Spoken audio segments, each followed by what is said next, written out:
أعوذ بالله من الشيطان الرجيم بسم اللہ الرحمن الرحیم. عزیزان من، آج جولائی 1973 کی 8 تاریخ ہے اور درس قرآن کریم کا آغاز سورہ التوبہ کی آیت 113 سے ہوگا. پچھلے درس کے آخر میں 112 آیت میں مومنین کی کچھ صفات سامنے لائی گئی تھیں. التائبون العابدون الحامدون السائحون الراکعون الساجدون الآمرون بالمعروف والناہون عن المنکر والحافظون لحدود اللہ وبشر المؤمنین.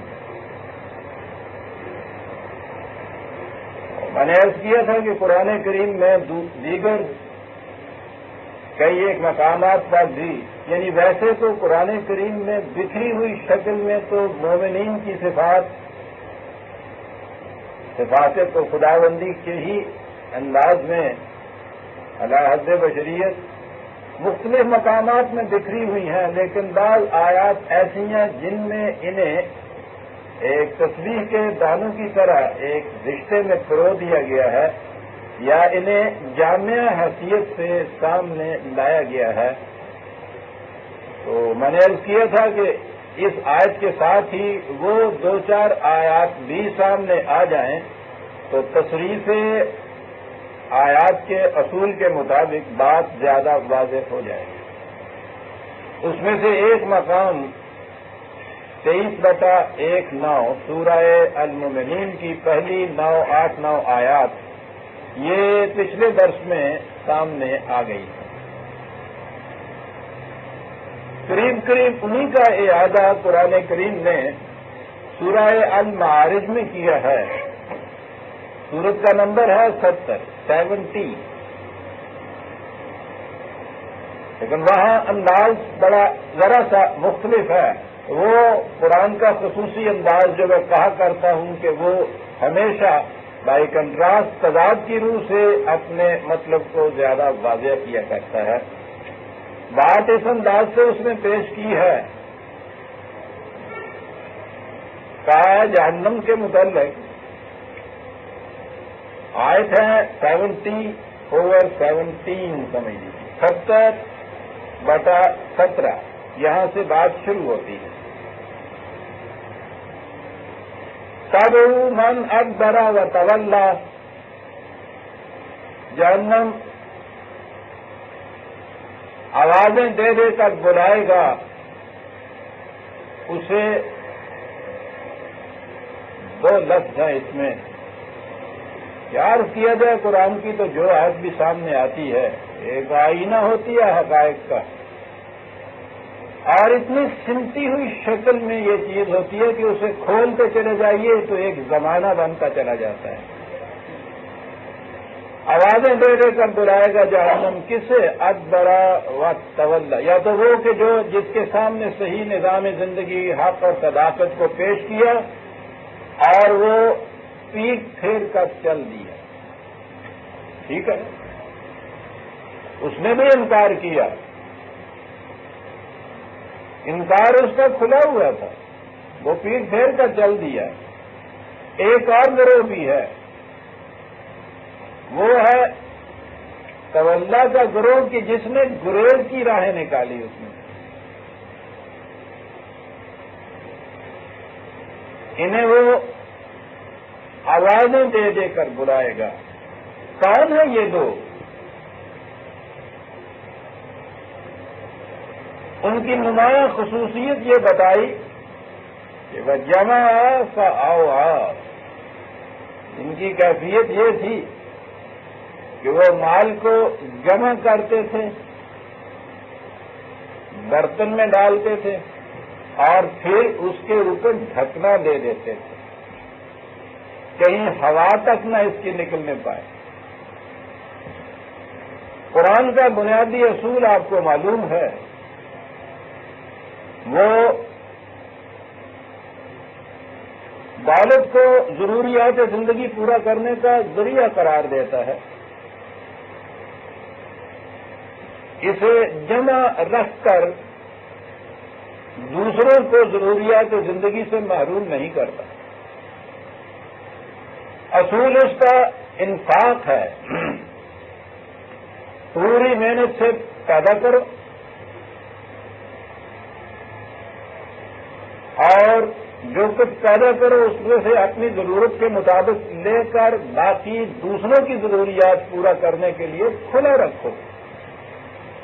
یہ خرچ کرو بھی اس کا ترجمہ صحیح نہیں ہے، انفاق ہے، جس کے معنی ہوتے ہیں دونوں سرے کھلے رکھنے۔ یہ بنیادی اصول ہے اس کا۔ ایک تو وہ دولت کو کہیں رکنے ہی نہیں دیتا، لفظ دولت خود جو ہے اس کے معنی ہی ہے جو گردش میں رہنے والی چیز ہو۔ کسی ایک مقام پہ اگر یہ پانی رک جائے تو وہ آب روا نہیں رہتا، جوہر بن جاتا ہے، اس میں تعفن پیدا ہو جاتا ہے، وہ دولت کو جمع نہیں کرنے دیتا۔ اور دوسرے یہ کہ وہ اس دولت کو جو کسی کی اپنی ضروریات سے زائد ہے ان لوگوں کی ضروریات کے لیے کھلا رکھتا ہے کہ جن کی ضرورتیں ان کی محنت سے پوری نہیں ہوتی۔ بہرحال یہ ایک الگ مقصد تھا۔ میں کہہ یہ رہا تھا کہ یہاں دیکھیے کس چیز کو نمایاں کیا ہے، آوازیں دے دے کر بلاتا ہے انہیں کہ جو اس نظام کو جو پیش کیا گیا تھا، یا تو انہوں نے کھلے بندوں انکار کیا، پیٹھ موڑ کر چل دیے کہ ہمیں یہ منظور نہیں ہے، ہم اس پہ نہیں آنے کے لیے تیار ہیں، اور یا وہ تھا کہ جنہوں نے اس طرح سے کھلے بندوں انکار تو نہیں کیا، اس میں سے گریز کی راہیں نکالتے رہے۔ کتنا خوبصورت لفظ ہے، کیسا جامع نقشہ ہے ہمارا، مال جتنا جی چاہے جمع کیجیے۔ کہہ دیا گیا کہ اس کے اوپر کوئی حد بندی عائد ہی نہیں کی جا سکتی، بے حد و نہایت جمع کیا جا سکتا ہے، بس اس میں سے جو شرعی واجبات ہیں وہ دے دیے جائے، وہ زکات دے دی جائے، کچھ خیرات دے دی جائے۔ قرآن یہ کہہ رہا ہے کہ جہنم ان کے آوازیں دے دے کر بلائے گی کہ جس نے جمع کیا مال کو پھر اس پہ ڈھکنا دے دیا۔ چونکہ موضوع دوسرا ہے اس لیے میں صرف اشارے کر کے ان آیات پہ آگے بڑھ جاتا ہوں، ان کی وضاحت تو اپنے مقامات پہ ہوگی۔ ان الانسان خلق حلوا اذا مسہ الشر جزوعا واذا مسہ الخیر منوعا۔ کہتے انسان کی کیفیت یہ ہے کہ بڑا ہی وہ جسے ہمارے ہاں ندیدہ کہتے ہیں نا،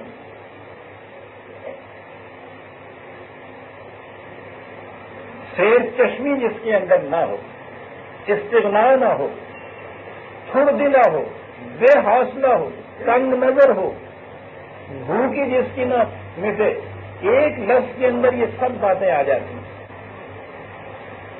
کیفیت اس کی یہ ہے۔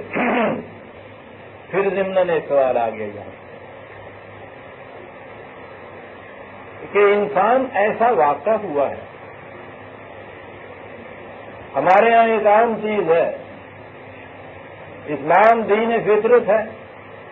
اچھا جی، یہ دین فطرت کے معنی کیا ہیں؟ کہ انسانی فطرت کے عین مطابق ہے یہ۔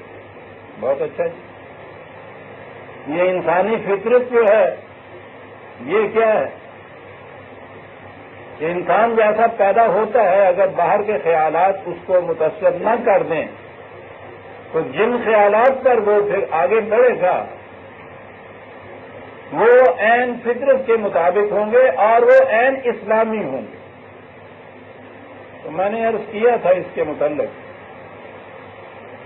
کہ ایسے واقعات سامنے آئے ہیں کہ بچے پیدا ہوئے اور وہ انسانی دنیا سے کٹ آف ہو گئے، الگ ہو گئے، جانور اٹھا کے لے گئے کسی جنگل میں رہے، یعنی دوسرے انسانوں کا ان کے اوپر اثر نہیں ہوا۔ جو یہ کہتے تھے کہ دوسرے انسانوں کے اثرات سے محفوظ رہے اگر انسان یا بچہ، تو جس کیفیت میں اس کے دل و دماغ، خیالات، اس کے جذبات وغیرہ ہوں گے وہ فطرت کے مطابق ہے اور اسلام ان کے مطابق ہے۔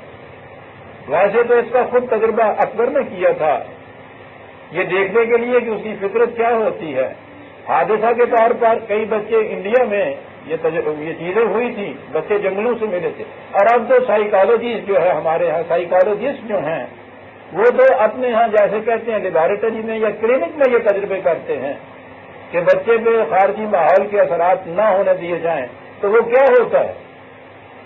یہ تجارب جو ہوئے یا حادثوں سے جو بچے ملے ہیں، نظر یہ آیا کہ بالکل حیوان ہوتے ہیں، بس قریب قریب یہ جو بن مانس جیسے ہوتا ہے اس قسم کے ہوتے ہیں، کوئی انسانی خوبی ان کے اندر نہیں ہوتی۔ تو آپ سوچئے کہ کس قدر غلط تصور ہے جو دیا جاتا ہے کہ اسلام دین فطرت ہے،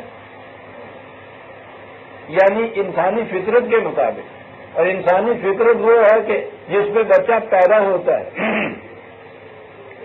اسے اگر خارجی ماحول سے غیر متاثر رہنے دیا جائے تو جو کچھ وہ بنے گا وہ عین اسلامی ہوگا۔ وہ انسان تو ایک طرف رہا، آدمیت کی سطح پہ بھی نہیں آتا وہ بچہ، وہ حیوانی سطح پہ ہوتا ہے، ساری چیزیں اس میں حیوانات کی سی ہوتی ہیں۔ اور اتنا ہی نہیں، پھر آگے ایک اور ظلم کیا ان لوگوں نے، تو کہا یہ کہ وہ فطرت اللہ کی فطر الناس علیہ ہے، سورہ الروم کی آیت 30، اس کی تفسیر کہ انسان کو خدا نے اپنی فطرت پہ پیدا کیا، ایک قدم اور آگے۔ تو گویا جو کچھ یہ بچہ بنا ماحول کے، ماں باپ کے اثرات کے بغیر، یہ فطرت انسانی وہ ہے کہ جو خدا کی فطرت ہے۔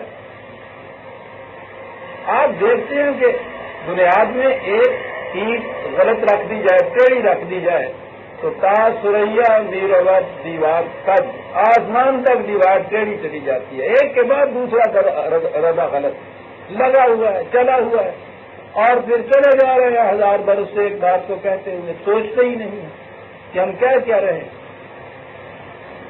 چلیے یہ باہر کے تجارب ان کی باری نہ آئی صحیح، علم ابھی اتنا وسیع نہ ہوا صحیح، وہ کم از کم قرآن میں تو دیکھ لیتے کہ اس نے کیا کہا ہے۔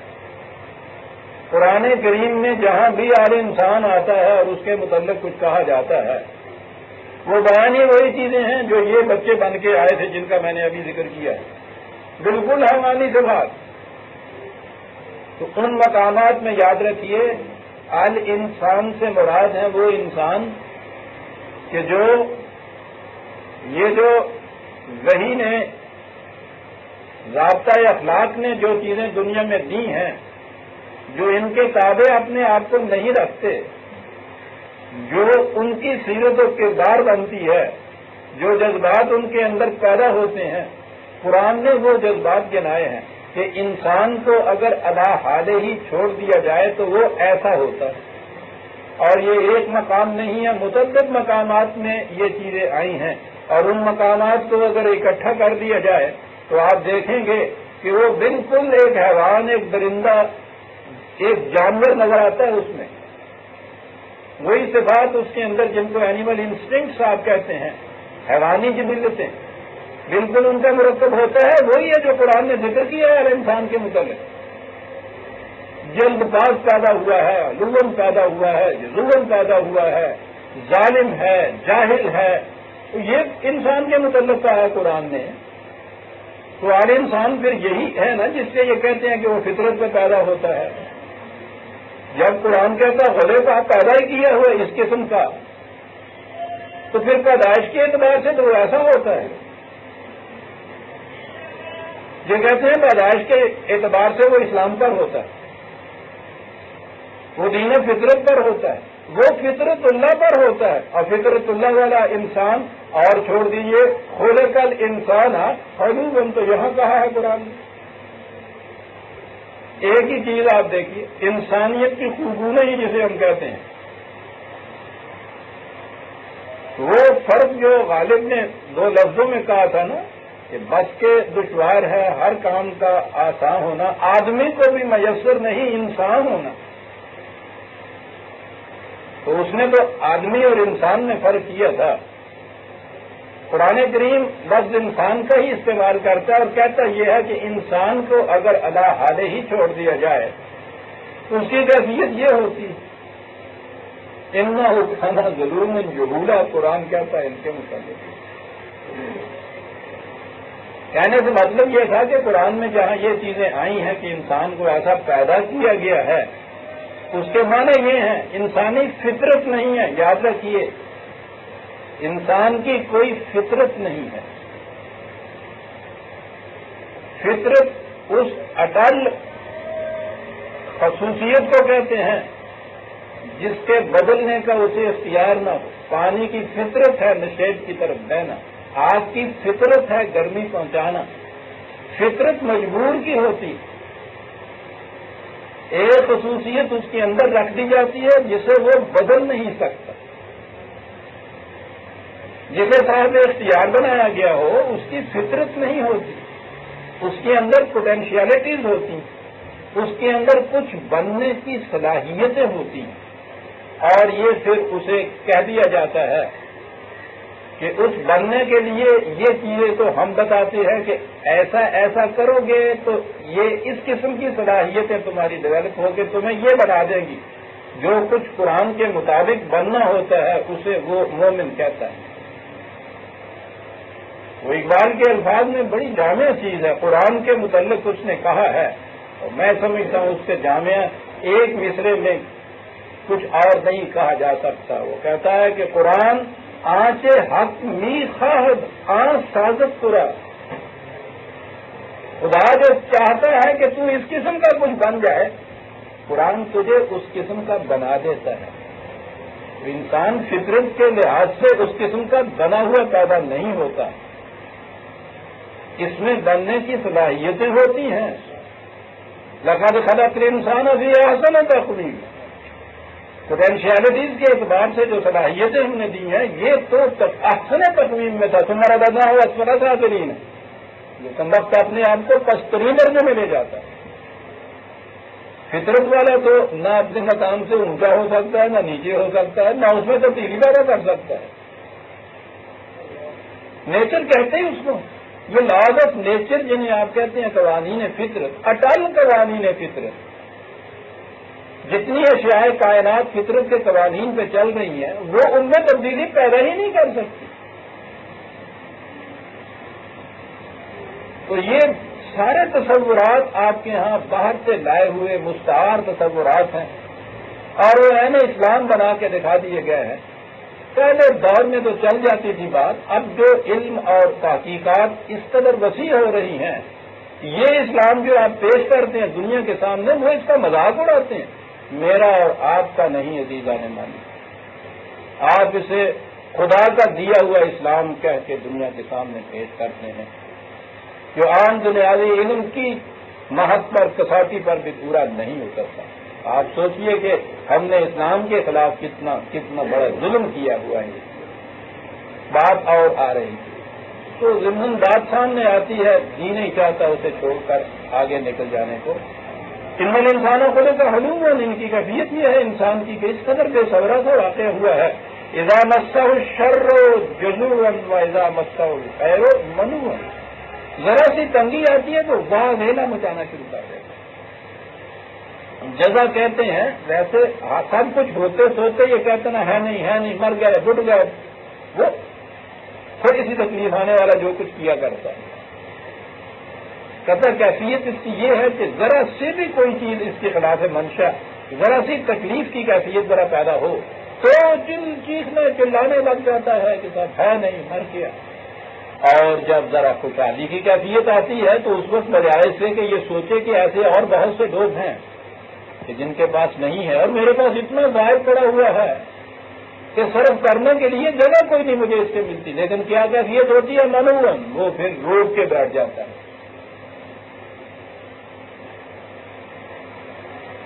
وہی جو آخری ہے بس وہ ارائے الذی جو کر سکو بالدین 107 میں جو ہے عجیب و غریب ہے وہ سورت. فذلک الذی یدعو الیتیم ولا یحض علی طعام المسکین. اور آگے فوائل للمصلین الذین هم عن صلاتهم ساہون. تباہی ہے ان مسلین نمازیوں کے لیے وہ نماز کے مقصد سے اس کی غائب سے ہی بے خبر رہتے ہیں. اور ان کی کیفیت ہوتی ہے یہ وَيَمْنَعُونَ الْمَاعُونَ، رزق کے اس چشمے کو جسے بہتے ہوئے رہنا چاہیے تھا اس کے آگے بند لگا دیتے ہیں، روک لیتے ہیں۔ وہ میں نے اس لیے وہ آیت پڑھی کہ وہ جو ہے یمنعون الماعون، یہ ہے منوعن جہاں ہے، روک دیتے ہیں، بند لگا دیتے ہیں۔ وہی فاوھا جمع فاوھا جو اوپر کہا ہے، کیفیت یہ ہے کہ ذرا ضرورت سے زیادہ ان کے پاس جو آتا ہے تو اس کے بعد پھر کیفیت یہ ہے کہ اس وہاں بند لگا دیتے ہیں رزق کے سرچشموں پر، دوسروں کے لیے جانے نہ پائے۔ اس بند لگانے کی شکلیں ہر زمانے میں بدلتی رہیں گی۔ یہ آج کے دور میں جو کہتے ہیں کہ صاحب یہ قلت مصنوعی پیدا کر دی جاتی ہے اور اس کی وجہ سے اشیاء صرف میں اتنی گرانی واقع ہو جاتی ہے، یہ کیا ہوتا ہے؟ یہ منوعی تو ہوتا ہے، وہ چیزوں کا فقدان نہیں ہوتا، وہ موجود ہوتی ہیں، ان پر روک لیا جاتا ہے۔ اور یہ ساری تباہی کی بنیاد اس پہ ہے کہ یہ جو آپ کے یہاں چیزیں خریدنے سے ملتی ہیں۔ بہرحال یہ بات دوسری طرف نکل گئی۔ کہا ہے کہ جہنم آوازیں دے دے کر بلائے گا انہیں کہ جس کی کیفیت یہ ہے کہ وہ صحیح نظام زندگی سے پیٹھ موڑ کر چلے جاتے ہیں یا اس میں سے گریز کی راہیں نکالتے ہیں۔ انسان کی کیفیت یہ ہے کہ بڑا ہی بے صبرا واقعہ ہوا ہے، تھوڑی سی مصیبت آ جائے واضح مچا دیتا ہے، خوشحالی کا زمانہ ہو تو پھر سارا کچھ سمیٹ کے بیٹھ جاتا ہے۔ دیکھا ہر انسان کی یہ کیفیت ہے۔ کہا الا المصلین، مصلین کی یہ کیفیت نہیں ہوتی۔ وہاں بھی یہ صورت کہا فوائل للمصلین الذین هم عن صلاتهم ساہون، تو اب مصلین وہ ہوئے کہ جو صلاۃ کی غائب سے بے خبر نہیں رہتے۔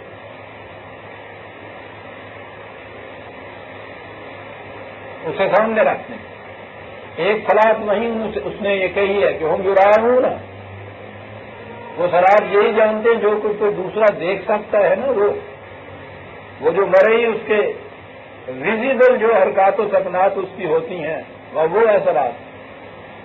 کہیں آپ مسجد میں جا کے دیکھ لیجئے، امام مسجد کو جو سامنے دیکھتا ہے، نماز نہیں ہوئی بھائی تمہاری، کیا ہوا تھا؟ تمہارے پاؤں کے درمیان فاصلہ کم رہ گیا تھا، ہاتھ پورے لو تک نہیں اٹھے تھے، سینے پہ نہیں باندھے تھے، نیچے باندھے تھے، رکوع میں اتنا نہیں جھکا تھا، سجدے میں اتنا نہیں گیا تھا۔ یہ سارا کچھ جس کا ہو جائے اس پہ یہ ہوتا ہے کہ الحمدللہ نماز ٹھیک ہو گئی۔ زیادہ سے زیادہ یہ کہ اگر وہ جہری ہے تو الفاظ جو ہیں وہ صحیح مخرج سے نکلے، تلفظ صحیح ہو۔ یراؤون، جو چیزیں دیکھی جا سکتی، نہ دیکھنے والی چیز کون سی تھی؟ یمنعون الماعون، کسی نے دیکھا نہیں کہ رزق کے سرچشموں پہ بند لگا کے نماز پڑھنے آ گیا۔ وہاں یہ ایک چیز دی تھی کہ جو مصلین اپنی صلاۃ کی غائب سے واقف نہیں، بالکل یہی چیز یہاں کہی گئی ہے۔ جہنم آوازیں دے کے بلائے گا ان کو جن کی یہ کیفیت ہے، انسان بڑا بے صبرا واقع ہوا ہے، یہ اس کی کیفیت ہوتی ہے الا المصلین، لیکن مصلین کی یہ کیفیت نہیں ہوتی۔ اب نظر آ گیا کہ قرآن کی روح سے مصلی کہیں گے کسے؟ وہ تو آپ نمازی کہہ دیجئے، بات ہی کہیں اور چلی جاتی۔ الذین ہم علی صلاتہم قائمون، صلاۃ کوئی ایک وقتی اور ہنگامی شے نہیں ہے،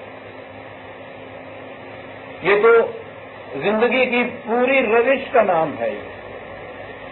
اور اس روش میں پہلی چیز یہاں یہ دکھائی ہو کہ جمع فعال والی رسم اس میں نہیں ہو سکتی، محنت کرنا ہے، کھلے رکھنا ہے۔ صلاۃ تو دائم ہے، ایک دائم مسلسل زندگی کی نہج اور روش کا نام ہے جسے یہ صلاۃ کہا جاتا ہے۔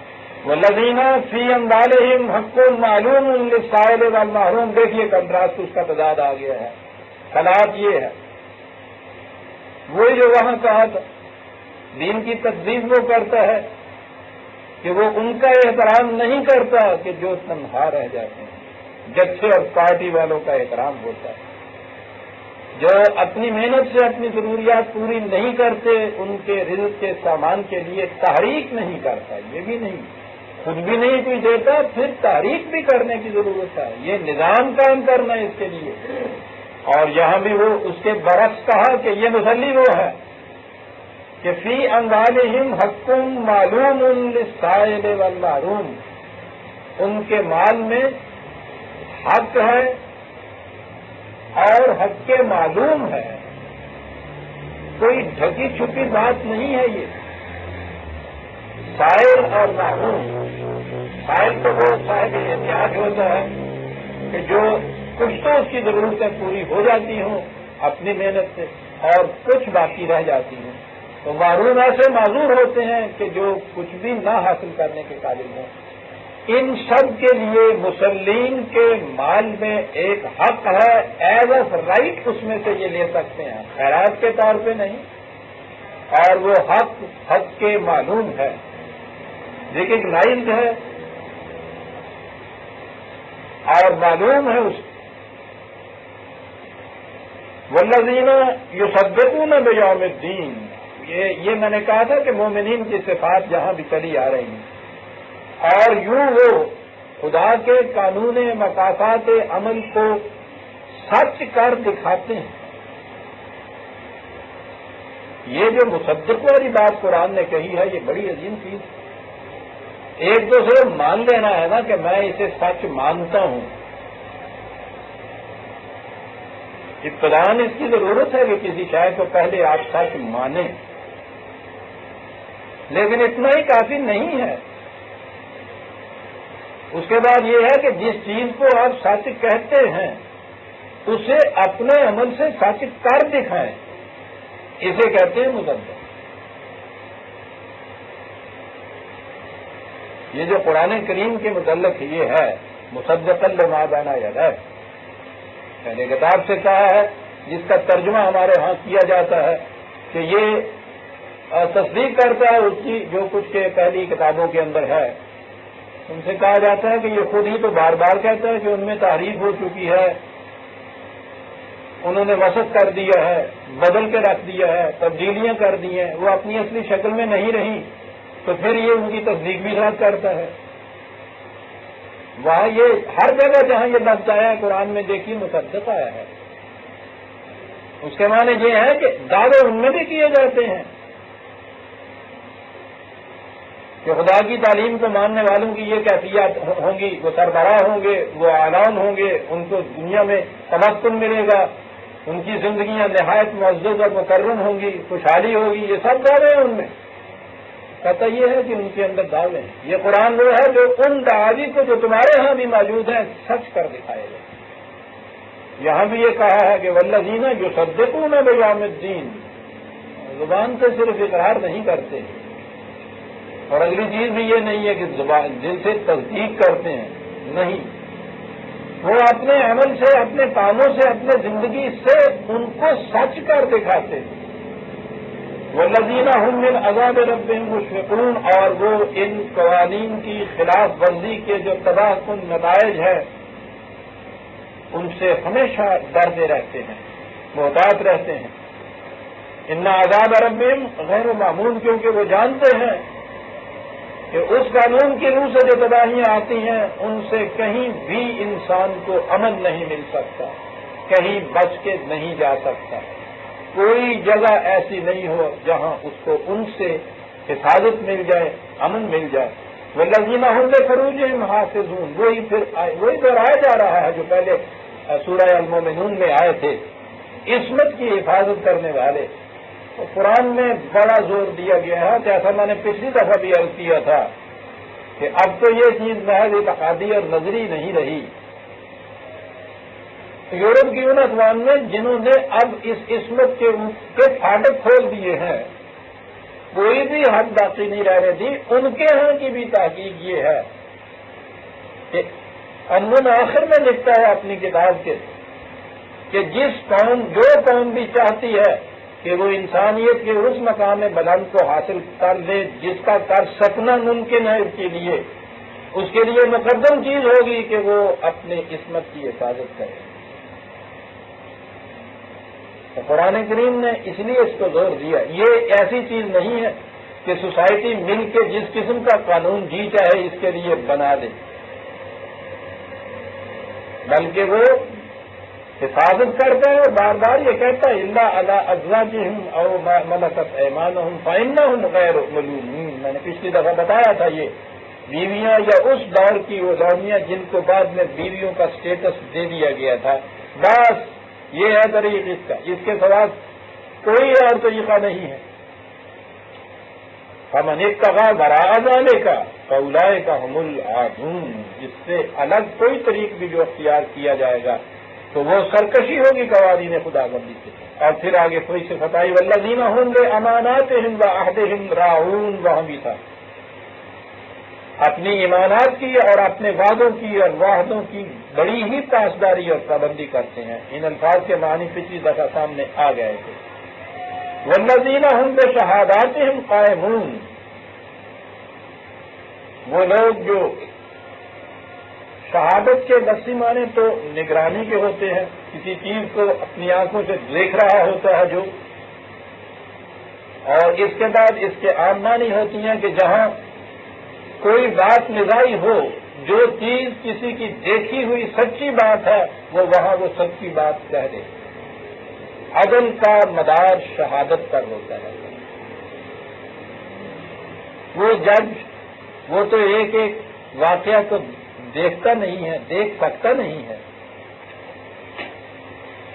اور پھر قانون کی روح سے تو اس نے اگر دیکھا ہوا بھی ہو تو وہ اپنے اس دیکھے ہوئے کو اپنے فیصلے پہ متاثر بھی نہیں کر سکتا. شاہد کی حیثیت سے وہ پیش ہو جائے تو اور بات ہے. تو میں نے عرض کیا کہ عدل کا انحصار شہادت پہ ہوتا ہے، اور یہ قانون شہادت بڑی اہمیت رکھتا ہے نظام عدل میں. لیکن قرآن نے تو شہادت کے لیے چند ایک اصول دیے ہیں، عجیب و غریب اصول ہیں، اور اس میں یہ بھی جتنے اصول دیے ان میں ایک بات یہ ہے کہ ہمیشہ سچی شہادت دو، خواہ وہ تمہارے اپنے خلاف ہی کیوں نہ جائے. وہاں یہ تو ہے والدین کے خلاف کیوں نہ ہو، تمہارے اعزہ کے خلاف کیوں نہ ہو، اقربا کے خلاف کیوں نہ ہو، وہ غریب ہو یا امیر ہو، کسے باشد. اور اس میں یہ بات ہے کہ خواہ وہ تمہارے اپنے خلاف بھی کیوں نہ جائے، ملزم خود اپنے خلاف سچی شہادت دے.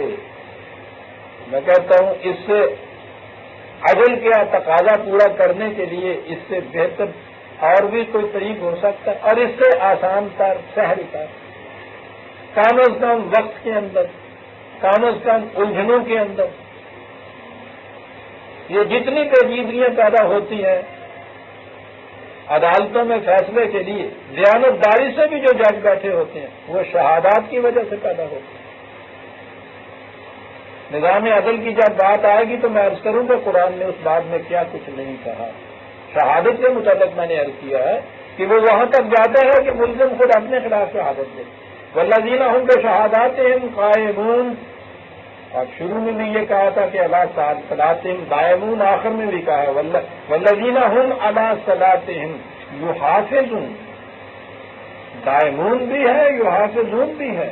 تو وہ یہ ایک ایسی چیز ہے جس کی محافظت کی ضرورت ہے، دوام کی ضرورت ہے، استمرار اور انتظام کی ضرورت ہے. پوری کی پوری زندگی اس قسم کی گزرے گی اور ہر وقت اس کی نگہداشت کرنے کی ضرورت ہے کہ وہ اس روش کے اوپر میں قائم ہوں یا نہیں، کہیں میرا پاؤں ادھر ادھر تو نہیں پڑ گیا ہے، لغزش تو نہیں کہیں آ گئی. یہ حفاظت ہے صلاۃ کی. اولئک فی جنات مکرمون. یہ ہیں وہ لوگ کہ جو جنت کی زندگی بسر کرتے ہیں، خوشحالی کی زندگی کے ساتھ. مکرمون بھی قرآن نے بتایا، جہاں رزق جو ملتا ہے اس کے لیے رزق کریم کہا ہے، عزت کی روٹی. یہاں ان کے متعلق کہا ہے نہایت معزز، اور دوسری جگہ تو ان کو مہمان کہا ہے قرآن نے اپنا. مہمان تو خود ہی مستحق ہوتا ہے عزت کا، لیکن ساتھ اس کے انہیں مہمان بھی کہا ہے، باعزت بھی کہا ہے کہ انہیں کوئی چیز بطور بخشش اور خیرات کے نہیں ملتی، بطور حق کے ملتی ہے، اور پھر بڑی عزت سے رکھا جاتا ہے ان کو. زندگی مومنوں کی یہ ہے عزیزان من کہ وہ مکرمون ہوتے ہیں، اس دنیا میں بھی ان کی زندگی جنت بدامہ ہوتی ہے، اور وہ نتیجہ ہوتی ہے ان کی ان صفات کا جو قرآن کریم مختلف مقامات پر گنا رہا ہے۔ عربی زبان کا بھی قاعدہ یہ ہے، اور قرآن کریم نے بھی، یاد رکھیے قرآن چونکہ عربی زبان میں نازل ہوا ہے، اس لیے اس کا اسلوب بیان جو ہے وہ وہی ہے جو عربوں کے ہاں اس زمانے میں اسلوب بیان تھا۔ اس کو ہمیشہ ملحوظ رکھنا چاہیے، اور یہی وجہ ہے کہ قرآن کریم کے سمجھنے کا طریقہ یہ ہے محاورہ عرب اور تصریف آیات۔ یہ دیکھا جائے کہ زمانہ نزول قرآن میں عرب ان الفاظ اور اس اسلوب نگارش سے مفہوم کیا لیا کرتے تھے اس کا، اور پھر یہ کہ قرآن نے ایک موضوع کے متعلق مختلف مقامات پر جو کچھ کہا ہے اس کو سامنے رکھ لیا جائے اور اس میں ایک رب کہہ دیا جائے، قرآن کی تفسیر ہو جاتی ہے۔ تو میں یہ کر رہا تھا کہ زبان کے اعتبار سے بھی قرآن نے وہی اسلوب اختیار کیا ہے، اور عام طور پہ آپ قانون کی کتابوں میں یہ دیکھیں گے لکھا ہوتا ہے کہ اس کے اندر مثلا ضمیر پروناؤن تو ہم ہی استعمال کریں گے جو مرد کے لیے ہوتی ہے، لیکن اس میں شی بھی آئے گا جو عورت کے لیے ہوتی ہے، اس لیے کہ جب آپ کوئی لکھیں گے تو بہرحال اس میں تو ایک ہی ضمیر استعمال کی جائے گی۔ یہ تو کچھ اچھا نہیں لگے گا نا کہ اس کے اندر تصریح کرتے جائیں، ایک جگہ یہ کہہ دینا چاہیے کہ اس میں یہ دونوں جن سے شامل ہوں گے۔ عربی زبان کا قاعدہ تھا، اور انگریزی زبان میں تو صرف ضمیریں جہاں آتی ہیں وہیں اس کی تمیز ہوتی ہے۔ عربی زبان میں تو جو افعال فعل آتے ہیں، ورب آتے ہیں، ان کے اندر بھی یہ تمیز ہوتی ہے۔ وہاں یہ تصنیف کے لیے فیمیلز کے لیے فعل کی شکل اور ہوتی ہے اور میل کے لیے شکل اور ہوتی ہے۔ تو آپ دیکھیے کہ اگر دونوں کے لیے دو قسم کے استعمال کرنا وہ شروع کرتا تو کس انداز کی یہ عبارت ہو جاتی۔ تو اس قاعدے کی روح سے یہ سمجھ لیجیے کہ جہاں جہاں یہ آئے گا بجوز ان مقام پہ جہاں اس نے تفصیل کر دی ہے کہ یہ چیز مردوں کے لیے ہے مثلا یا یہ عورتوں کے لیے، وہاں اس نے مرد اور عورت الگ الگ کہا ہے۔ میں کہہ یہ رہا تھا کہ قرآن کا یہ انداز ہے، لیکن بعض مقامات ایسے ہیں کہ جہاں اس نے اس کی تصریح بھی ساتھ کر دی، جہاں اس نے مومنون کہا ہے مومنات بھی ساتھ کہا ہے۔ ایک آیت ایسی ہے جس میں یہ چیز مرد اور عورت دونوں دوست بدوش جاتے ہیں زندگی کی شاہراہ کے اوپر۔ انداز بیان ملاحظہ فرمائیے 33/35 33/35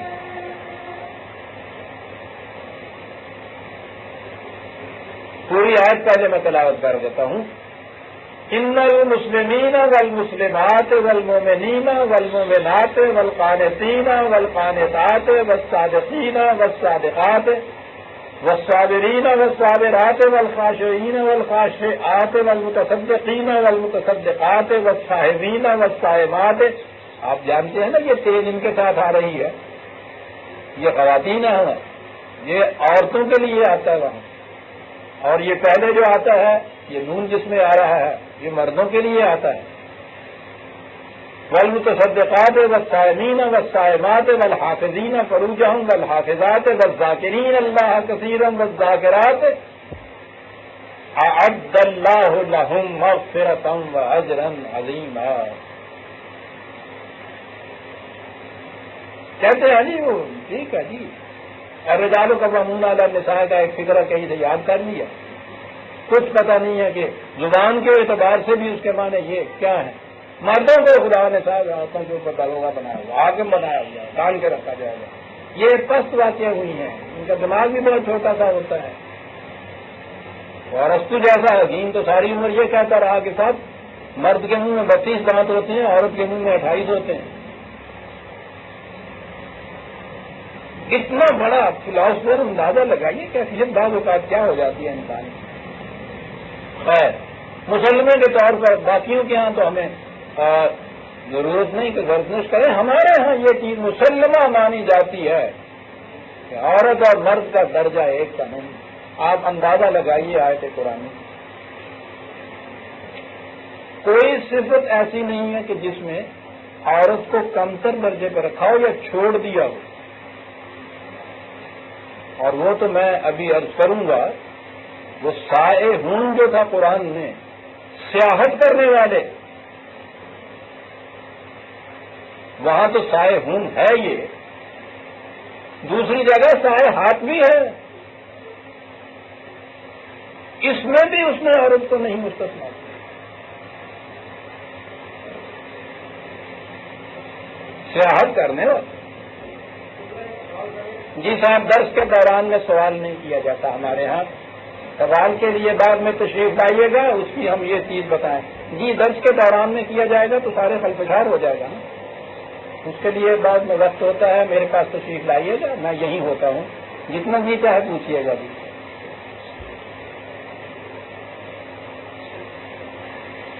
تو قرآن کریم میں سوائے ان فطری وظائف کے کہ جو دو جنسوں میں الگ الگ ہوتے ہیں جہاں تک ان کی انسانی سطح کا تعلق ہے وہ مرد اور عورت میں کوئی تفریق نہیں کرتا. میں گنا رہا تھا صفات جو اس نے مومنین کے دی ہیں. پہلا لفظ آ گیا ہے مسلمین والمسلمات اور آگے ہے مومنین والمومنات. آپ دیکھیے عام استعمال میں تو مسلمان اور مومن ایک ہی معنوں میں استعمال ہوتا ہے. قرآن نے بھی اکثر ان کو مرادف معنی میں استعمال کیا ہے لیکن بعض مقامات پر ان میں تفریق بھی کیا. اور وہ مقام خاص طور پہ وہ مقام ہے جہاں کہا ہے کہ یہ اعراب یہ بدو یہ قبائل والے نئے نئے جو اسلام لائے ہیں ان سے کہو کہ ابھی اپنے آپ کو مومن نہ کہیں. ان سے کہیے کہ یہ کہیں اسلمنا کہ ہم نے صرف سرنڈر کیا ہے اپنے آپ کو. جھک گئے ہیں مملکت اسلامیہ کے سامنے. اس کی فرما پذیری ہم نے اختیار کر لی ہے.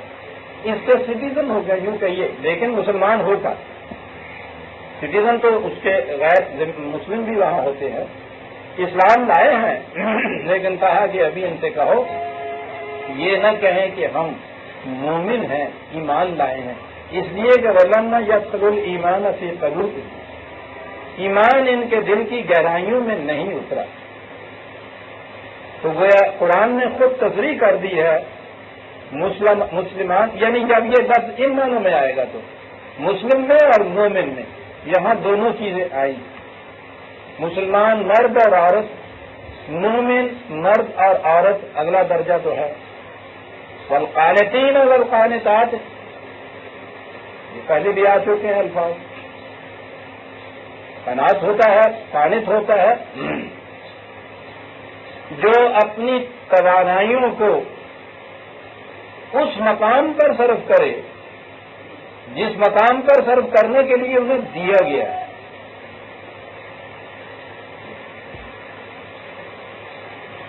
بڑی جامع چیز. یہ مقامات کے جہاں صرف کی جانی چاہیے توانائیاں یہ قرآن کریم نے اپنی اقدار و اصول سے ان کی نشاندہی کی ہے. کہیں تفصیل کے ساتھ کہیں اجمالاً. ترجمے میں تو آپ دیکھیں گے کہ صرف فرما بردار ہی ترجمہ ہوتا ہے.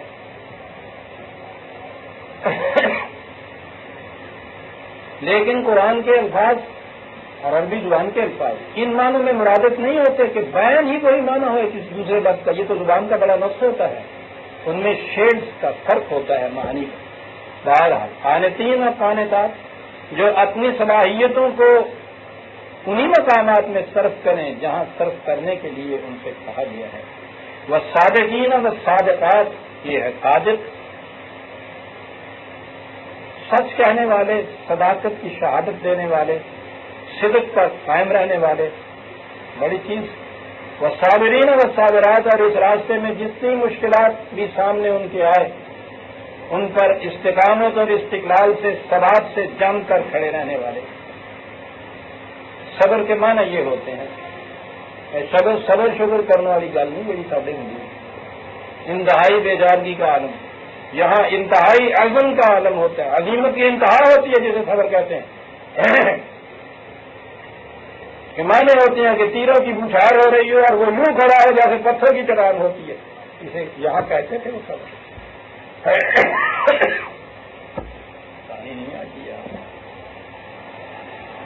والخاشعین والخاشعات، استقامت میں یہ کیفیت، لیکن شاخ ثمردار کی طرح جھکے ہوئے، جھوٹا تکبر نہیں ہے، جھکاؤ ہے دوسروں کے سامنے۔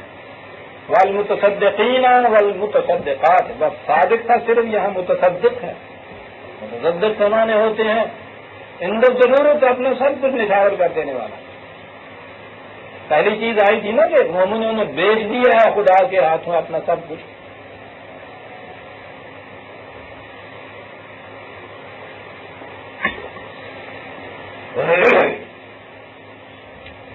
تو متصدق وہ ہوتا ہے کہ ایسے وقت میں سب کچھ نچھاور کر دینے والا۔ ہمارے یہاں بھی تو یہ لفظ قربان کر دینے کے معنی ہے تصدق، جان و مال تیرے تصدق۔ متصدقین والصائمین والصائمات، عام معنی تو اس کے ہوں گے روزہ رکھنے والے، روزہ رکھنے والے، لیکن یہ صرف روزہ ہی نہیں، قرآن کی اصطلاحات کے معنی قرآن سے متعین کرنا چاہیے۔ ٹھیک ہے صوم بھی اس کے اندر آتا ہے، لیکن بنیادی معنی تو اس کے یہ ہے حدود اللہ کے اندر رہنے والے، جہاں رکنا ہے وہاں رک جانے والے۔ اس کے معنی رک جانے کے ہوتے میں کہا تھا نا کہ حفاظت کرتے ہیں حدود اللہ کی، بس جہاں وہ لکیر آئی، کتنا ہی تیز رہو کیوں نہ ہو یہ کھلاڑی، اچھا کھلاڑی وہی ہے کہ اس لکیر سے پہلے ہی رک جائے، اگر اس کا قدم بھی اس کے اوپر پڑ جاتا ہے تو فوج ہو جاتا ہے۔ صائم وہ ہوتا ہے کہ جہاں رکنا ہے وہاں رک جائے، اور صوم روزے کو بھی اسی لیے وہ صوم کہا جاتا ہے۔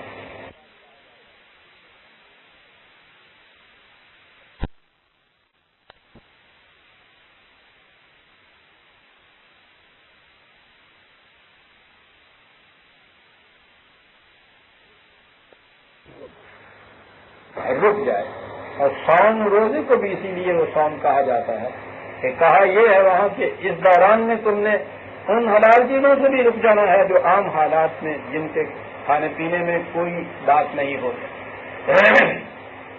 پھر وہی والحافظین فروجہم والحافظات، عصمت کی حفاظت کرنے والے، حفاظت کرنے والی ہیں۔ اور عصمت کے معاملے میں بھی جب میں آؤں گا تو آپ دیکھیں گے جہاں قرآن نے کہا ہے کہ باہر نکلیں تو نگاہوں کو جھکا ہوا رکھیں، اور پھر اس کے لیے ہمارے ہاں ہر بندش عورت پہ، ہر بندش عورت پہ، مرد پہ کوئی بندش نہیں، وہاں قرآن نے پہلے مردوں کو حکم دیا کہ باہر نکلیں تو اپنی نگاہوں کو جھکا کر، بے باک نہ ہوں۔ جھکا کے رکھنے کے معنی یہ نہیں ہوتے یوں چلیں، بے باک نہ ہونے دیں۔ کیا یہ رہا تھا کہ حفاظت عصمت جو ہے ہمارے ہاں اس کا تقاضا صرف عورت سے ہی کیا جاتا ہے،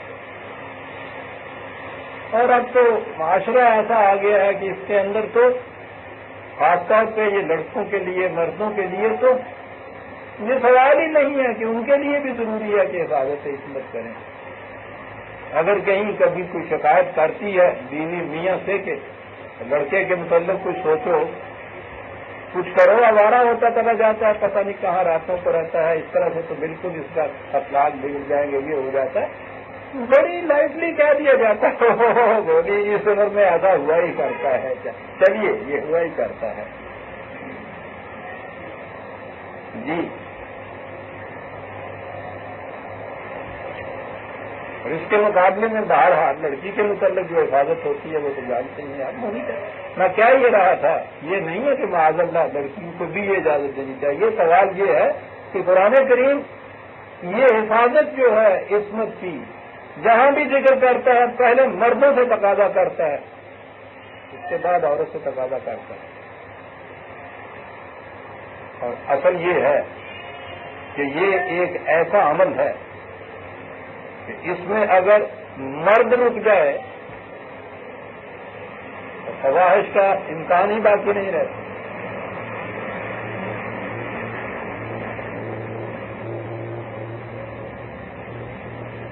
اور فرمایا آپ نے اس چیز. اس لیے قرآن جہاں بھی ذکر کرتا ہے پہلے مرد کا ذکر کرتا ہے. اس کے روکنے کا طریقہ یہ ہے، لیکن وہ دونوں سے تقاضا کرتا ہے. والذاکرین اللہ کثیرا والذاکرات، یہ آپ کو پتہ ذکر کے معنی کیا ہوتے ہیں. بہت جامع لفظ ایک آخر میں دے دیا کہ بات ساری یہ تھی رستہ کے سرے سے گنج، کہ وہ ہر زندگی کے موڑ پہ، ہر تقاضے کے زمانے میں، ہر سوال کے حل میں ہمیشہ قانون خداوندی کو اپنے سامنے رکھتے ہیں. ذکر کے معنی ہوتا ہے کسی چیز کو آنکھوں کے سامنے رکھنا ہوتا ہے، اور یہی وہ چیز ہے جسے اس نے دوسرے مقام پہ کہا ہے کہ مومن کی صفت یہ ہوتی ہے کہ اگر کبھی گھومتے گھماتے بھی کوئی شیطانی خیال سامنے آ جاتا ہے، دماغ میں آ جاتا ہے یا دل میں سے گزرتا ہے، تو وہ ذکر کرتا ہے. اس سے متعلق قرآن خداوندی قانون خداوندی کو سامنے آتا ہے کون مستقبل، اور بالکل اندھیرا چھٹ جاتا ہے، روشنی سامنے آ جاتی ہے. کیا خوبصورت انداز ہے، بات صاف ہو جاتی ہے. یہ ہے خدا کا ذکر کرنے والے اور کرنے والیاں. ان کے لیے خدا نے سامان حفاظت، یہ نیگیٹو پہلو آ گیا، ہر تباہی اور خطرے اور نقصان سے محفوظ رکھنا، اور پازیٹو اجرن عظیمہ، اور ان کا اجر عظیم. یاد دلا دوں کہ بات ہو رہی ہے کہ مومنین کی صفات قرآن کی روح سے کیا ہے. آپ دیکھ رہے ہیں کہ کس طرح سے قرآن کریم ایک سن کے گوہر کی طرح ایک ایک تابدار موتی کی طرح سامنے لا رہا ہے. بات عورتوں کے متعلق چلی تو ایک آیت میں قرآن کریم نے نبی اکرم صلی اللہ علیہ وسلم سے یہ کہا ہے.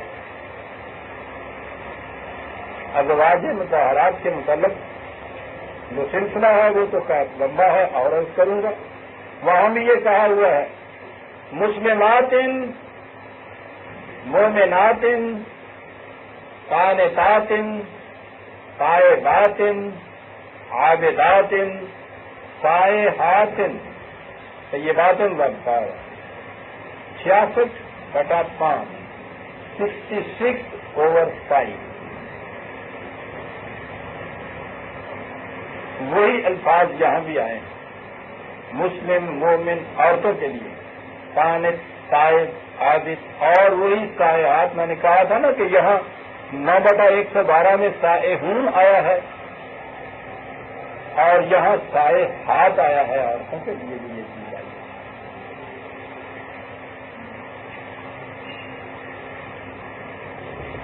سربس یہی مقامات صحیح.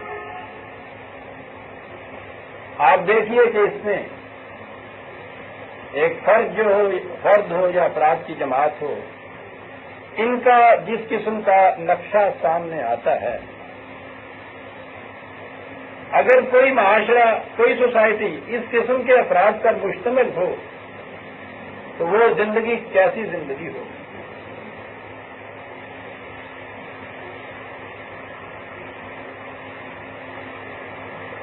لمبی چوڑی تفصیل میں نہ بھی جائیے. اگر وہ معاشرے کے افراد وہ ہوں جو جانتے ہوں، یعنی وہ سچ کر کے دکھانے والے ہوں اپنے ان الفاظ سے جن سے ایک دوسرے کو گریٹنگ دیتے ہیں، جو ہمارے یہاں لفظ گریٹنگ رہ گیا، السلام علیکم،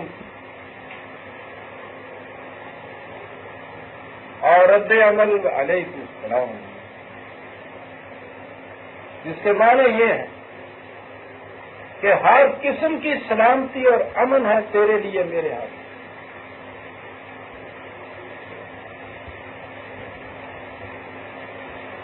اور یہی وہ جواب دیتا ہے کہ یہ تمہاری کیفیت میرے ہاتھوں سے ہے. معاشرے کے دو افراد اب جن سے بھی یہ ملنا ہوگا اس کا، اگر ان کی کیفیت یہ ہو، ایک ہی بات میں کہہ رہا ہوں، کم از کم جن سے آغاز ہوتا ہے آپ کے ملنے کا، کیا کیفیت نہ ہوگی عزیزان میں. آج کوئی شخص باہر سڑک پہ نہیں نکل کہ وہاں معلوم نہیں کہ ساتھ چلنے والا جو ہے وہ آستین میں کس قسم کا پنجے چھپائے ہوئے ہیں.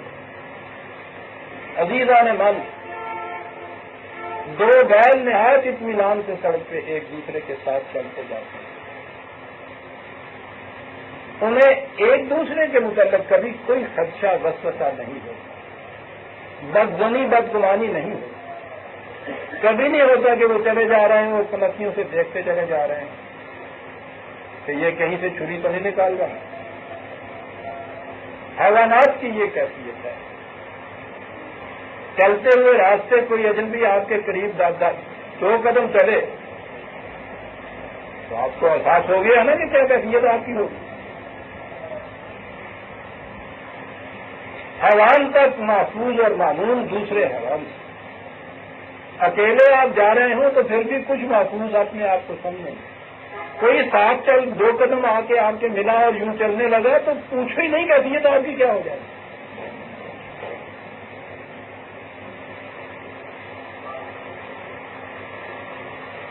مومن کا تو مادہ ہی امن تھا عزیزان. مسلمان کا تو لفظی مادہ ہی سین نام نہیں. باقی صفات تو ایک طرف رہے. میں کہہ یہ رہا تھا کہ یہ ہیں وہ صفات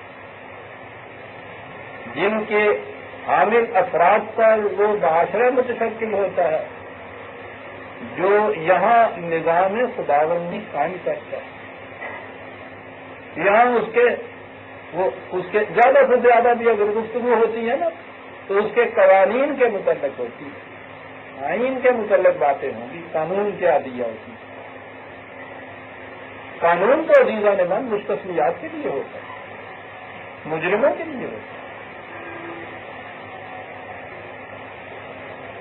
اصل شے یہ ہے کہ وہ معاشرہ مشتمل کن افراد پر ہوتا ہے، یہ نظام قائم کن کے ہاتھوں سے ہوتا ہے. وہ ان کے ہاتھوں سے کام ہوتا ہے جن کی صفات یہ بتائی گئی.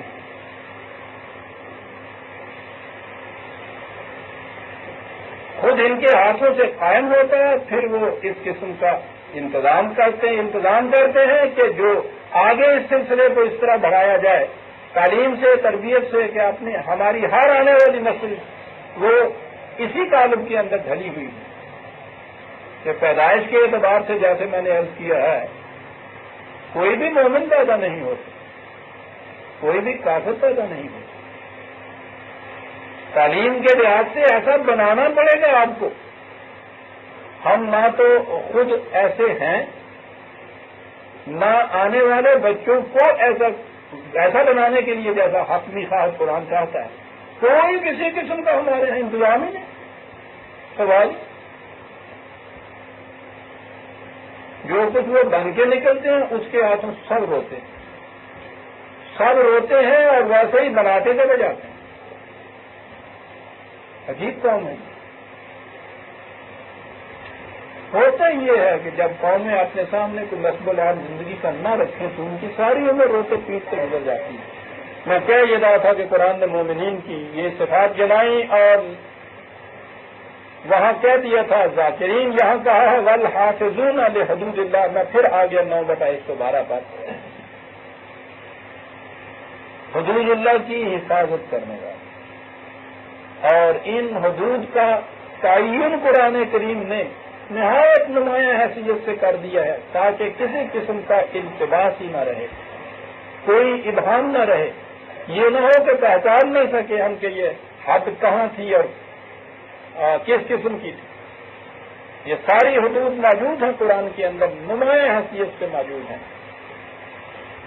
مومن وہ ہے جو حدود اللہ کی حفاظت کرنے والا. مومن کی تو یہ زندگی ہوئی، اور اس کے اب بالکل وہی اپنے قاعدے کے مطابق قرآن پھر لے آیا اسی کانٹراسٹ میں، اسی تضاد میں، وہی ایک دوسری بیک گراؤنڈ اس کے لیے لے آیا ہے. یہ مومن ہے، اس کے برعکس مشرک ہوتا ہے. مومن وہ ہے کہ جو صرف قوانین خداوندی کا اتباع کرتا ہے. مشرک وہ ہے جو ان کے ساتھ اور قوانین کو بھی ملاتا ہے. اپنے فائدے کے لیے ان میں سے کچھ ہوئے وہ لے لیے، جہاں دیکھا ان میں سے ذرا نقصان ہوتا ہے دوسری طرف سے لے لیے، خود بنا لیے. یاد رکھیے، خود بنائے ہوئے یا دوسروں سے لیے ہوئے، یہ دونوں انسان کے بنائے ہوئے ہوتے ہیں. یہ دونوں شرک. خدا کے دیے ہوئے قوانین خدا ہی کے بنائے ہوئے ہوتے ہیں. مومن کی یہ کیفیت ہو گئی کہ ان کے لیے سامان حفاظت ہے. ہر مومن دوسرے مومن کے لیے سلامتی اور امن کا مدعی نہیں بلکہ ضامن ہے ان چیزوں.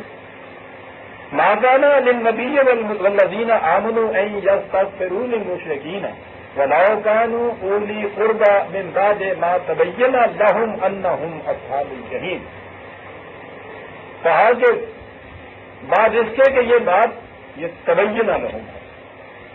بانا کے معنی ہوتا کسی چیز کو ابھار کر سامنے لے آئے. جب ان کے سامنے صحیح راستہ ابھار کر نکھار کر لے آئے، واضح بات ہو گئی، اس کے باوجود یہ اس راہ پہ نہیں چلتے، تو اب ان کے غلط روش کے جو تباہ کن نتائج ہوں گے ان سے تم انہیں حفاظت کا کیا کی ذمہ دار ضمانت دے نہیں سکتے. یہاں یہ سوال ہی نہیں ہے کہ وہ روش اس قسم کی غلط اختیار کریں اور تم انہیں اس روش کے نتائج سے بچا سکو. اسے استغفار کہتے ہیں. دعائے مغفرت نہیں، سامان حفاظت کی ضمانت کر دیں. کہا کہ یہ نہیں، یہ تو جو لوگ خالص خداوندی قوانین کا اتباع کرنے والے ہیں ان کے لیے یہ چیزیں ہیں. جو اس کے خلاف ورزی کرتا ہے دوسرے قوانین پہ چلتا ہے تو وہ تو اپنی غلط روش کے مضر اثرات اور نتائج وہ تو ان کو بھگتنے پڑیں گے. نہ نبی ان کے لیے کچھ کر سکتا ہے، نہ یہ جماعت مومنین ان کے لیے کچھ کر سکتی ہے. خواہ وہ ولو کانوا اولی قربی، کتنے ہی قریبی کیوں نہ ہو تمہارے رشتے میں قریبی ہوں، وطن کے اعتبار سے قرب ہو، نسل کے اعتبار سے قرب ہو، کتنے ہی قریبی تمہارے کیوں نہ ہوں، تم ان کے لیے یہ کچھ نہیں کر سکتے. تم انہیں یہ وعدہ بھی نہیں دے سکتے کہ ہاں ایسے وقت میں ہم تمہاری حفاظت کریں گے. اب دیکھیے من بعد ما تبین لهم انهم اصحاب الجحیم ہے. پہلے بات واضح کر دی جاتی ہے. قرآن نے بڑے متعدد مقامات میں یہ کہا ہے کہ قانون کی وضاحت کے بعد قانون کی خلاف ورزی کے متعلق مواخذہ کیا جا سکتا ہے. ایک تو یہ چیز ہے کہ اسے واضح طور پر دوسروں کے علم میں لانا ہوگا، اور دوسرے یہ کہ جس تاریخ سے جس دن سے قانون نافذ کیا جائے گا وہ اس زمانے سے لاگو ہوگا. قرآن نے کہا الا ما قد سلف کئی مقامات کہ اس سے پہلے جب یہ قانون رائج نہیں تھا تو اس میں اس زمانے کی روش و قانون کے مطابق جو کیا گیا ہے اس پر اس قانون کا اطلاق نہیں ہوگا. اس قانون کی بنا پر وہ پچھلے اپنے جو کوئی اعمال یا روش ہے اس کے لیے وہ مجرم قرار نہیں دیے جا سکیں گے. یہاں یہ کہا ہے کہ قانون کو واضح طور پہ سامنے لانا ہوگا. وہاں کہا یہ گیا ہے کہ ماضی کی جو باتیں ہیں ان کی بنا پہ وہ مجرم قرار نہیں پائے گا. کہا کہ یہ چیز جب ہو جائے گی قانون سامنے آ جائے گا اور اس تاریخ بتا دیا جائے گا، پھر اگر کوئی شخص اس طرح کے جرم کرے گا اس کی حفاظت کی ذمہ داری کوئی نہیں لے سکتا، نہ کوئی وعدہ لے سکتا ہے. اب ایک بات سامنے آئی قرآن میں یہ ہے کہ حضرت ابراہیم نے اپنے باپ سے یہ کہا تھا کہ ٹھیک ہے آپ اس وقت بڑے بضد ہو رہے ہیں، اور مقام کیا تھا میں سمجھتا ہوں کیونکہ یہاں آیا ہے وما كان استغفار ابراہیم لأبیہ الا، یہ اگلی آیت 114 ہے، الا عن موعدۃ وعدها ایاہ، اس نے ان سے کہا تھا، ابراہیم نے اپنے باپ سے تو کہا یہ ایک استثناء ایسی آتی ہے کہ پہلے انہوں نے اس سے وعدہ کیا تھا اپنے والد سے استغفار کا، فلما تبین له انه عدو للہ، لیکن جب یہ بات واضح طور پر ان کے سامنے آ گئی کہ نہیں وہ تو خدا کا دشمن ہے، تبرأ منہ، فوراً اس سے الگ ہٹ گیا وہ۔ وعدہ اس زمانے میں تھا جہاں ہنوز یہ توقع تھی یا یہ ذہن میں یہ تھا کہ یہ دشمن عداوت سے یہ نہیں کر رہا، جہالت سے یہ کچھ کر رہا ہے، جہالت سے جو کچھ کیا جائے گا اس کے بعد اصلاح کی توقع ہو سکتی ہے۔ جب یہ چیز نظر آ گئی کہ نہیں یہ تو خدا کا دشمن ہے، باپ خدا کا دشمن ہے، جب واضح ہو گئے تو وہ اس سے الگ ہو گئے۔ حالانکہ ان ابراہیم لأواہ حلیم، حالانکہ وہ بڑا ہی نرم دل، درد مند، ہمدرد، یہ اواہ، آہیں بھرنے والا دوسروں کے غم کے اوپر، دوسروں کے دکھ کے اوپر، حلیم بڑا بردبار تھا۔ دو لفظوں کے متعلق دوبارہ میں ابھی آتا ہوں حضرت ابراہیم کے متعلق۔ بات یہاں یہ تھی کہ انہوں نے یہ وعدہ کیا تھا اپنے والد سے۔ قرآن کریم میں یہ حضرت ابراہیم کے وعدے کے متعلق بھی ہے، ریفرنس دیکھ لیجیے تو اچھا ہے، 19/47، 19/4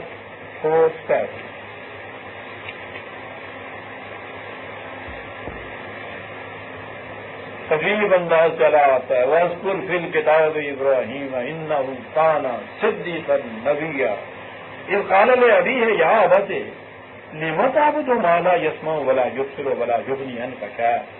گھر سے بات شروع ہو رہی، سب سے پہلی تبلیغ باپ سے ہو رہی، بیٹا باپ سے، اور یہاں تو بیٹا اور باپ سے تو ایک جھٹکے میں علاقہ دیا جاتا، اور تو سانو جمے گا سی بن جمے آ گا جمع جمع اٹھا میرا نہیں پیدا جی چنڈ دے وال گلے آ گئے نے لگا چڑھ کے کرنے واسطے سامنے، اور وہ تو آپ کو معلوم ہی ہے جو بچپن سے ہمیں پڑھایا جاتا ہے، اور ضابطہ اخلاق، خطائے بزرگاں گرفتن خطا، خطائے بزرگاں تسلیم ہے، یہ غلطی ہے، بزرگوں کی غلطی پکڑنی یہ خود غلط ہے، اس لیے وہ غلطی اس قدر اور چڑھتی ہوئی اس پر منجمد ہو جاتی ہے، پھر اس کے بعد پکی ہو جاتی ہے، چٹان بن جاتی ہے۔ اگر پہلے دن سے اس کو پکڑ لیا جائے تو آگے چلے ہی نہیں، پھر یہ جب بھی وہ نظر آ جائے غلطی ہے وہی پکڑ لیا جائے تو اس پہ اور طے تو نہ جمے، یہاں ہر صدی کی ایک طے اس کے اوپر جم جاتی ہے، پھر جب یہ وہ اس طرح سے منجمد ہو کے کٹھی ایک چٹان بن جاتی ہے۔ آپ کو پتا ہے چٹان ہوتی کیا ہے؟ یہ مختلف تہیں ہوتی ہیں ان پتھروں کی، ایک دوسرے کے اوپر رکھ کے جمی مرور زمانہ سے جم جاتی ہیں، یہ طے بن جاتی ہے، جب وہ طے بن جاتی ہے تو وہ اسلاف کا مسلک کہلاتی ہے، اسلاف کا مسلک، اس کے خلاف سند اس کی تواتر ہوتی ہے کہ جی چلا آ رہا ہے اسی طرح سے، یہ کیسے چلا آ رہا ہے؟ اس لیے کہ خطائے بزرگوں گرفتن خطاط کے مدعا چلا آ رہا ہے۔ یہاں بیٹا باپ کی پوزیشن یہ تھی اس زمانے میں، آپ کو معلوم نہیں، یہ chief priest head of the تھی، اور یہ ہیڈ پریسٹ ہوتا کیا تھا؟ بادشاہ سے زیادہ اختیارات رکھتا تھا حامان،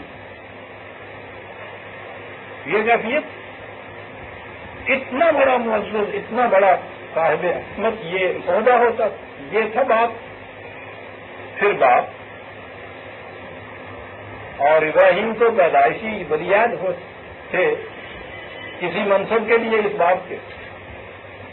دوسری بات ہے کہ پھر کیا کچھ چھوڑ کے نہیں گئے، کیوں گئے؟ اتنے غالب ہونے اللہ رکھو تم سب کچھ تمہارے لیے ہے، میں چلا اپنے اللہ کی طرف، دامن جھاڑ کے اٹھ کے چل دیا۔ اس بات سے یہ کہا جا رہا ہے کہ حضرت ہم کیا کر رہے ہیں، آپ ان کی پرستش کر رہے ہیں، نہ جو سنتا ہے نہ بولتا ہے، یہ سب کچھ۔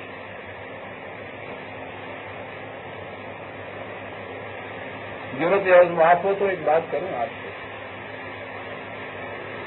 جو سامنے سے بولتا نہیں ہے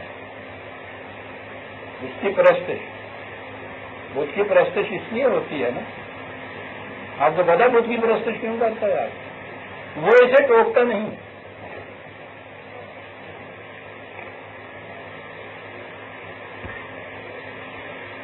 بڑا بھی ہونے سے ہوتا اگر کہنا کچھ نہیں، وہ اسے ٹوکتا نہیں۔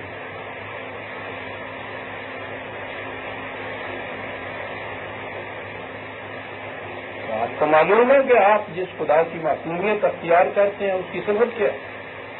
وہ کلام کرتا ہے آپ سے، اسی لیے قرآن کو کلام اللہ کہا گیا ہے۔ بولتا ہے وہ ہم سامنے، ٹوکتا ہے قدم قدم کے اوپر۔ آپ ایسا خدا نہیں چاہتے،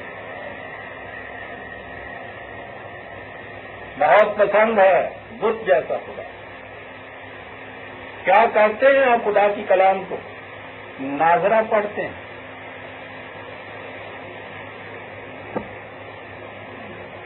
بغیر سمجھے ہوئے اسے پڑھ جاتے ہیں، تو وہی بات ہوگا۔ خدا آپ سے بولتا نہیں، کلام نہیں کرتا، ٹوکتا نہیں۔ اگر آپ یہ سمجھ کے پڑھے کیا کہتا ہے تو ٹوک دیا اس نے، عزیز آنے من ایک دن نہیں چلنے دیتا، وہ ایک قدم نہیں چلنے دیتا، دوسرے دن ہاتھ نہیں لگانے دیتا۔ آؤ تو صحیح اس حاکم کے سامنے کہ جس کی بات کو تم نے رد کر کے منہ کر کے چل دیے تھے، آؤ تو اس معبود کے سامنے جسے تم نے کہا تھا کہ میں سجدہ کرتا ہوں تمہیں، تیرے سامنے جھکتا ہوں، جو تو کہتا ہے مانتا ہوں، آؤ اس کے سامنے۔ دوسرے دن جب پہلے دن اس نے کہا تھا کہ خبردار اگر یہ کچھ کیا، اور اس کے بعد یہ کچھ کر کے اس کے سامنے آؤ تو جرت نہیں کر سکتا انسان، اس کے سامنے آنے سے تو ڈرتا ہی نہیں ہے۔ اس نے کیا کہنا؟ قرآن ناطق کو قرآن صامت بنا کے عزیزاً من بولنے والے خدا کو آپ نے بت میں تبدیل کر رکھا۔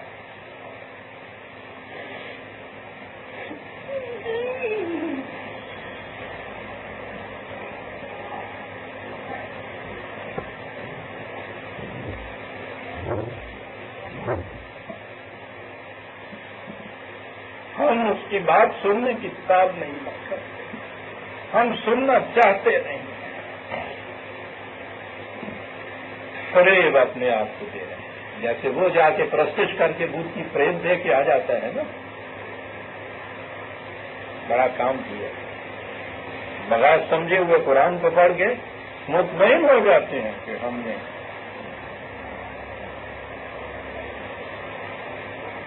اسی لیے آپ کے ہاں خدا کے لیے عبادت کا لفظ کے لیے پرستش ترجمہ ہو گیا، تیری ہی ہم پرستش کرتے ہیں۔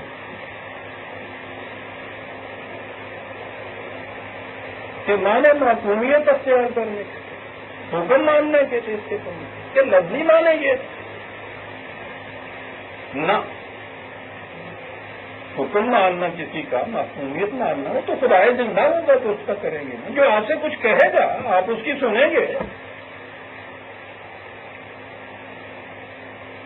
جو آپ سے کچھ نہیں کہے گا، جس کی آپ سنیں گے ہی نہیں، اس کے حکم ماننے کا سوال نہیں، اس کی پرستش کریں گے آپ، ترجمہ ہی اس کا پرستش کریں گے۔ پوچھا نہیں کیا کچھ کیا گیا، کہہ یہ رہا تھا کہ ابراہیم باپ سے یہ کہہ رہے ہیں، اور پھر اس کے بعد ساری آیتیں پڑھیے کتنے زور سے کہے چلے جا رہے ہیں، یادت انی اخاف ان یمسک عذاب من الرحمن فتکون للشیاطین شیطان ولی، باپ سے کہہ رہا ہے باپ اس روش پہ رہو گے تو میں جانتا ہوں خدا کی طرف سے عذاب آ جائے گا اور شیطان کے دوست بن جاؤ گے۔ اللہ حلیم ہے ابراہیم، اس لیے میں نے کہا تھا کہ وہاں آؤں گا تو عرض کروں گا، یہ کیفیت ہے۔ لیکن جہاں یہ مقام آ جاتا ہے جو عدو اللہ ہوتا ہے، خدا کا دشمن ہے، باپ ہی کیوں نہ ہو، تو اس کی یہ کیفیت ہے جواب ملتا ہے قال اراغب انت عن آلہتی یا ابراہیم لئن لم تنتہ لارجمنک واہجرنی ملیہ. کہا ابراہیم جا دور ہو جا میری نظروں سے. یاد رکھو تم مجھے میرے معبودوں سے بہکانا چاہتے ہو, ہٹانا چاہتے ہو. باز نہ آئے گا تم اپنی روش سے تو یاد رکھو سنسار کر دیا, پتھروں سے مروا دو. سمجھے کیا ہو, ہٹو میری نظروں سے, دور ہو جائے یہاں سے.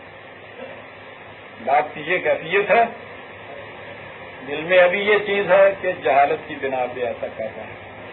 قال سلام علیک, کوئی بات نہیں. جہالت سے اگر ایسا کر رہے ہو, نا امید نہیں ہوتا, اتنی جلدی نا امید نہیں ہے, آخر تک تو رکھی جاتی ہے. سلام علیک فَأَسْتَغْفِرُ لَكَ رَبِّي, میں عرض کروں گا اپنے خدا سے کہ تیرے دل کو بدل دے, تو صحیح راستہ اختیار کر لے. اس طرح تجھے حفاظت مل جائے گی اس تباہی سے کہ جو تمہاری روش سے تم پر آنے والی ہے. میں یہ ایسا کروں گا. انہ کان بی حفیظ, اور مجھے اس سے توقع ہے کہ میری یہ دل سے نکلی ہوئی آرزو جو ہے شاید یہ پوری ہو جائے. یہ تھا جو قرآن نے کہا کہ وہ جو کہا ہے کہ ابراہیم کا ایک وعدہ تھا, اور وعدہ اس لیے تھا, پھر یہ کہا ہے نا کہ جب اس نے یہ دیکھ لیا کہ نہیں یہ تو عدو اللہ ہے, فوراً قطع تعلق کر کے الگ ہو گئے. اور قطع تعلق ان الفاظ میں کیا عزیز عالمان 60 کی آیت 4. قرآن کریم میں دو ہی شخصیتیں ہیں جن کے اسوے کے متعلق کہا ہے کہ تمہارے لیے وہ بہترین نمونہ ہے. ایک حضور نبی اکرم صلی اللہ علیہ وسلم اور ایک ابراہیم اور اس کے ساتھی.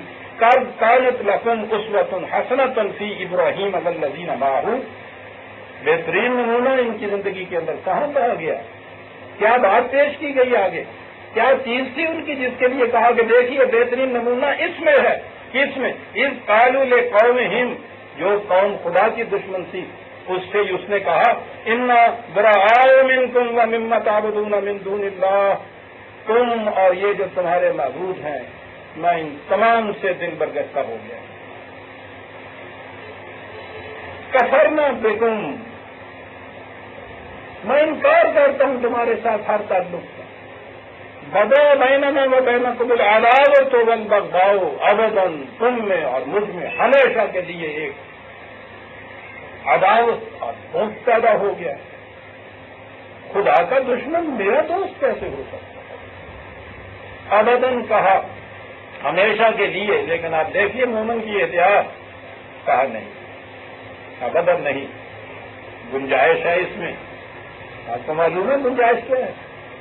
یہ کہا ہے کہ تم معافی مانگ لو, مجھ سے صلح کر لو, تو پھر بات نہیں ہے. حتیٰ تؤمنوا باللہ وحدہ,